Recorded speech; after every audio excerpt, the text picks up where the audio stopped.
വാടക കണ്ടില്ല, ഇത്രയും ദിവസമായില്ലേ. അപ്പൊ നിങ്ങളെ കഥ വാടക തരാത്ത പിന്നെ ഇക്കാക്കാണെങ്കിൽ സുഖമില്ലാതെ ഒരാഴ്ച നമ്മൾ ഹോസ്പിറ്റലിൽ അഡ്മിറ്റ് ചെയ്തു. ഇന്നലെയാണ് വന്നത്. ആ നിങ്ങൾക്ക് അല്ലെങ്കിലും ഓരോന്ന് പറയാനുണ്ടാവും. 10 പേരുണ്ട് ഇതിൽ. 10 കൂട്ടരിൽ 4 ആൾക്കാരെ പൈസ തന്നിട്ടുള്ളൂ, ബാക്കിയുള്ളവരൊന്നും തന്നിട്ടില്ല. എല്ലാവർക്കും ഓരോ കാരണങ്ങളും.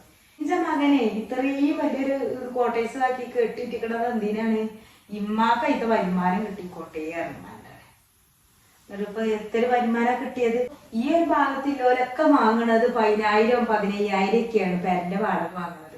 ഈ ഭാഗത്ത് ഞാനൊരാളെ മാത്രമേ ഉള്ളൂ 6,000 7,000 7,000 ഈ പേരൊക്കെ കൊടുക്കണത്. ഇത്രയും വെള്ളം സൗകര്യമൊക്കെ എൻ്റെ ഒരു പേര, 2 ബെഡ്റൂമും ഉണ്ട്, എല്ലാം ഉണ്ട്. പോരാത്തിന് അൻ്റെത് വെറും 5 ഉള്ളൂ. കാരണം എനിക്ക് അത് വരെ തരാൻ വെച്ച കയ്യിലില്ലാത്തോണ്ടാത്ത ഉണ്ടാവുമ്പോ നമ്മള് തരില്ല. ഇപ്പൊ കഴിഞ്ഞ 2-3 മാസമൊക്കെ കറക്റ്റ് ആയിട്ട് തന്നിട്ടില്ലേ.